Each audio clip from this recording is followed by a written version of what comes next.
दोस्तो, हिकिड़ो बादशाह हुजे जेको सुबुह जो सवेर ई सही संभरी ऐं शिकार जे लाइ निकितो।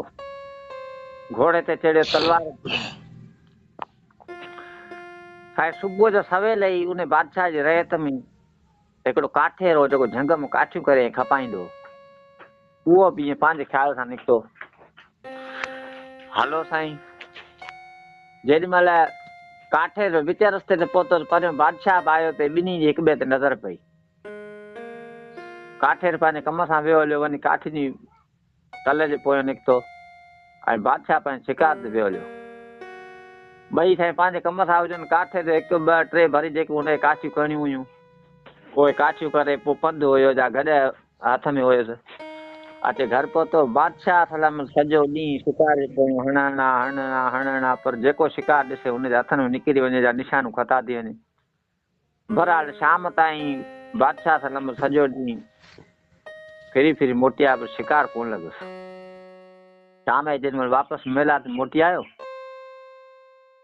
बादशाह सां बार बार दिमाग़ में इहो ख़्यालु पियो आयो त यार हीउ जेको सुबुह जो मूंखे काठेर मुंहं में लॻो नी, इहो ॾाढो मनोस माण्हू, निभागो माण्हू। अॼु सॼो ॾींहुं जेको आहे मूंखे को बि शिकार कोन लॻो, न त मां त ख़ाली कोन मोटंदो आहियां। सो हिनखे बार बार इहा ॻाल्हि अॻियां अची रही हुई ऐं कावड़ बि अची रही हुई त हाणे मां छा कयां, कीअं कयां। पर हाणे हू त बादशाह सां मर्ज़ीअ मालिक हो। आख़िरकार हुनजो दिमाग़ एतिरो गरम थी वियो, हुन फ़ैसिलो करे वरितो त इन निभागे माण्हूअ खे रहणु न घुरिजे हिते। जीअं ई पंहिंजे महिलात में आयो, वज़ीर मशीर सभु जेको आहे सो बादशाह ख़िदमत लाइ बीठा हुजनि। सिपाहियुनि खे अचनि सां हुकुम ॾिनई त वञो फलाणी जॻह ते हिकिड़ो काठेर अथव, उनखे वठी अचो। सिपाही जेको आहे सो उन महिल ई बादशाह जे हुकुम मुताबिक़ विया, उन काठेर खे वठी आया त जेल में बंदि करे चयईंसि। सुबुह जो टाइम थियो अची त हिनखे ॿाहिरि कढिजो। साईं ॿाहिरि कढी आया त बादशाह सलामत जलाद खे हुकुम ॾिनो त हिनखे फांसी ॾेई छॾ। न को हुनखां ॾोह पुछियईं, न छा, बसि ॾोह सिर्फ़ु हुनजो इहो हो जो सुबुह जो सवेल बादशाह जे मुंहं में लॻो ऐं बादशाह सलामत हुनजे मुंहं में लॻो। ॿियो को बि माण्हू माना हिक ॿिए जे नज़र में कोन टकिरियो। साईं हिते जेको आहे सो चवंदा आहिनि बादशाह सलामत कहिड़ो हूंदो, ज़ालिम हूंदो आहे या अमुनार हूंदो आहे, इंसाफ़ हूंदो आहे, तॾहिं बि आख़िरी ख़्वाहिश पुछंदो आहे। बादशाह सलामत हुनखे चए त तोखे असां फांसी था ॾियूं, पंहिंजी आख़िरी ख़्वाहिश ॿुधा। ही साईं आख़िरी ख़्वाहिश मुंहिंजी ॿी का बि कान्हे, मां हिकिड़ो सुवालु पुछणु थो चाहियां। ॿुधा कहिड़ो सुवालु?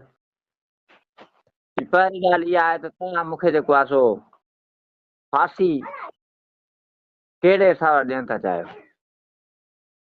बादशाह सलामत चएसि, मां तोखे फांसी इन करे थो ॾियां, सुबुह जो सवेल कल्ह तूं मुंहिंजे मुंहं में पियो, मां तुंहिंजे मुंहं में पियो आहियां, पर तूं मूंखे अहिड़ो निभागो ऐं मनूस लॻे जो मूंखे सॼो ॾींहुं को बि शिकारत कोन आयो आहे। त इन ते काठेर खिली पियो।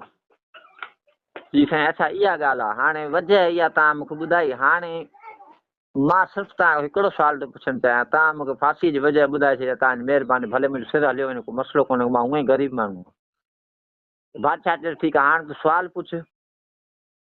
ही सुवालु मुंहिंजो साईं तव्हां खां इहो आहे त कल्ह सुबुह जो सवेल तव्हां पंहिंजे शिकार सां निकिता आहियो, घोड़े ते चढ़ी तलवार खणी, ऐं मां कुआड़ी ऐं रसो खणी जंग जे तरफ़ काठियुनि ॾांहुं निकितो आहियां। तव्हां मूंखे ॾिठो ऐं मुंहिंजी नज़र पहिरीं तव्हां ते पई, तव्हांजी पहिरीं नज़र मूं ते पई। हाणे तव्हांखे सॼो ॾींहुं को बि शिकार कोन लॻो त तव्हां मूंखे मनोस करार ॾेई फांसी पिया ॾियो। ऐं मुंहिंजी नज़र शुरूअ में उथण साण सुबुह जो रस्ते में वेंदे तव्हां ते पई आहे, त तव्हांखे त शिकार कोन लॻो आहे, पर मुंहिंजो सफ़ा सिर पियो वञे, मूंखे फांसी थी अचे। हाणे मनोस मां थियसि या तव्हां थियो? जेॾी महिल बादशाह सलामत इहा ॻाल्हि हुनजी ॿुधी त हुनजे अकुल ते हैरान रहिजी वियो ऐं सिपाहियुनि खे चयईं बसि हिनखे आज़ादु करे छॾे ॾियो।